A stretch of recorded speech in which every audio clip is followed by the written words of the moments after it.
habis canda dan tawa, inilah yang terlihat ketika para pemain sinetron Tukang Ojek Pengkolan berkumpul bersama.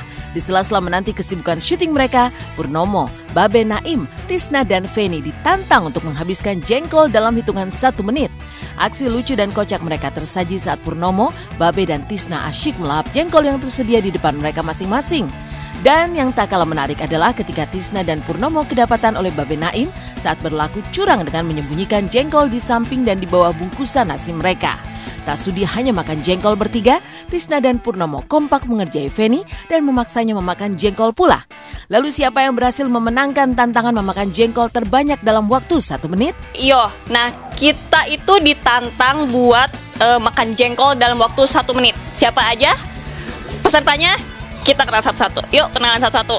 Ada Babe. Saya dong, Be. Halo. Hai, Inten. Saya Babe Naim yang di TOP, tukang ojek pengkolan. Ditantang buat ngabisin jengkol 1 menit. Insya Allah saya bisa. Itu pun kalau tidak ketiduran. Nah, ini yang kedua ada suami aku nih, Pipih. Pih. Halo, saya suruh makan jengkol.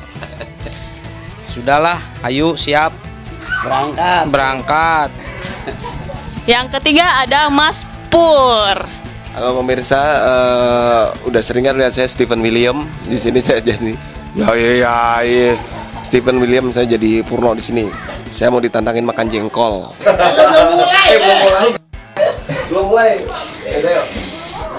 Yaudah kita mulai sekarang ya. Dalam waktunya 1 menit 60 detik. 1 menit sama dengan 60 detik. 3, 2, 1 mulai.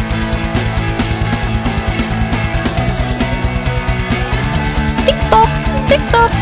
Woi, makan Pi.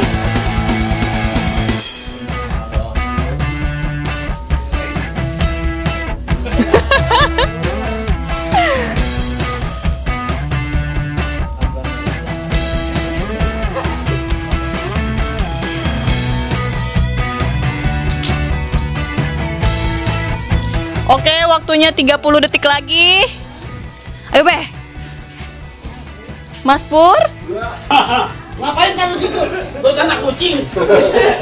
Tadi ada cukup lewat. Tisna juga kontrol dulu. Habis ya? Apaan lu? Nanti tapi Ada. Nah, ini siapa jurinya nih? Ya nggak? Nah, dilepehin pemirsa. apaan ini?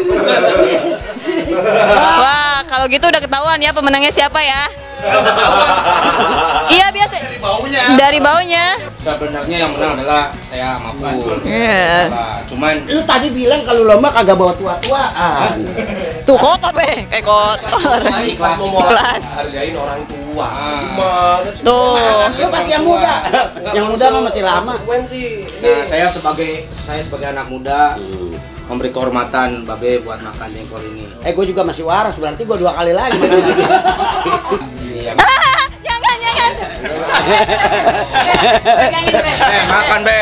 Makan mic jadi makan. Be, caranya makan jengkol coba kasih tahu Be. Jangan. Puasa. Suapin, Be. Nggak mau. Nggak suka jengkol. Suapin, enggak. Suapin, Tis. Ya, udah gue pegang begini ntar baper sama gue nih. Salah ya? Mas Moko. Gie, suapin enggak ngapain gue. Oke pemirsa. Oke dong. Lalo. Ya gue mau nutup acara dulu. Mau cerita. Baiklah pemirsa, terima kasih atas perhatiannya udah ngikutin seru-seruan kami di Basecamp TOP bersama saya Tisna sama jangan lupa saksikan terus Tukang Ojek Pengkolan setiap Senin sampai Sabtu yang disingkat di RCTI TOP di RCTI kepanjangannya Tukang Ojek Pengkolan disingkat TOP. Oke, kalau begitu Tiap hari Senin sampai Sabtu hanya di RCTI. Beranjak dari lokasi syuting Tukang Ojek Pengkolan, Anwar host dahsyat yang juga selalu menebar tawa di mana saja, memilih menjajal jeroan kuliner khas Betawi di pinggir jalan. Bukan hanya sebagai penikmat, Anwar dengan cekatan meracik jeroan sapi untuk dimakan sendiri. Lalu mampukah Anwar melahap jeroan bikinannya yang super pedas itu? Seperti apa kelucuan dan keseruan Anwar saat meracik jeroan sendiri? Di sini emang tempat favorit aku. Kita salah satu kuliner yang memang dari daerah Betawi yang pada saat ini tuh mayoritas yang jualnya udah jarang bener. Tuh. Jadi menunya itu di sini adalah gorengan sapi atau gorengan kambing. Pasti orang mikirnya gorengan itu digoreng kan, pakai cabai, pakai tepung. Ini bukan.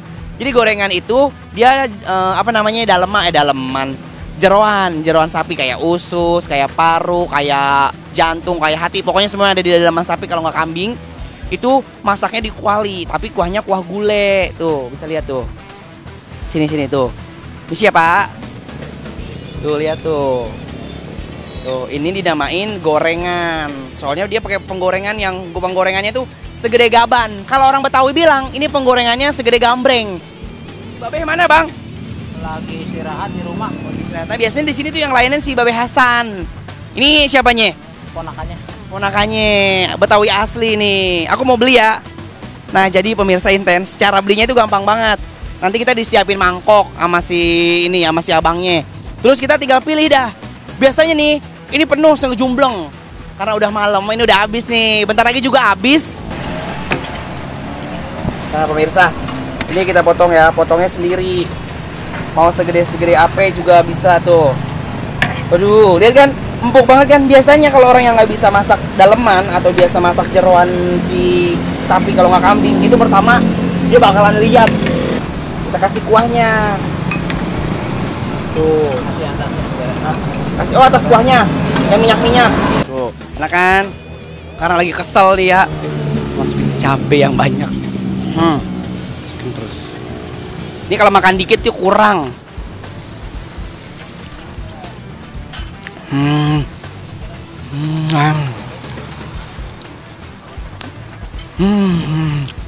Rasanya enak bener.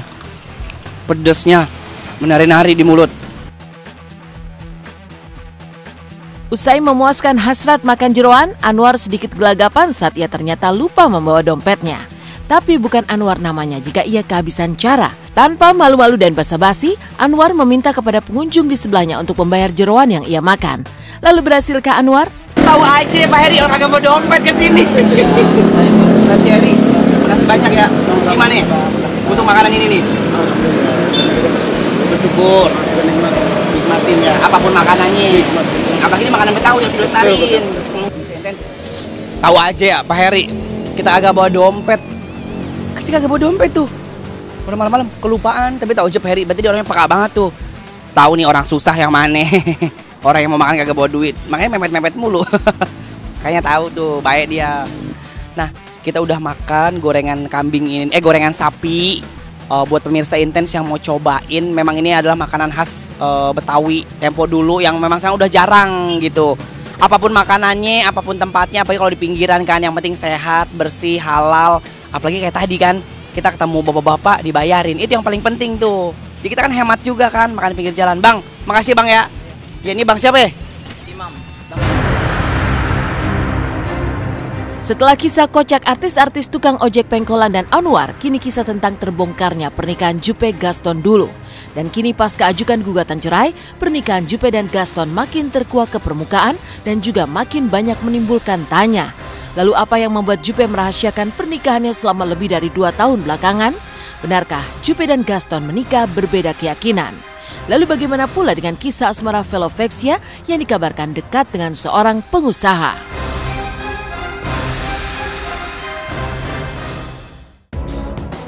Pernikahan bersama Gaston yang dirahasiakan Julia Perez akhirnya terbongkar juga. Juppe pun dengan sedih akui pernikahannya dan kini tengah mengajukan gugatan cerai terhadap Gaston. Lalu benarkah Juppe sengaja merahasiakan pernikahannya lantaran menikah beda agama? Lalu bagaimana dengan kisah cinta Velovexia yang kabarnya tengah berpacaran dengan seorang pengusaha?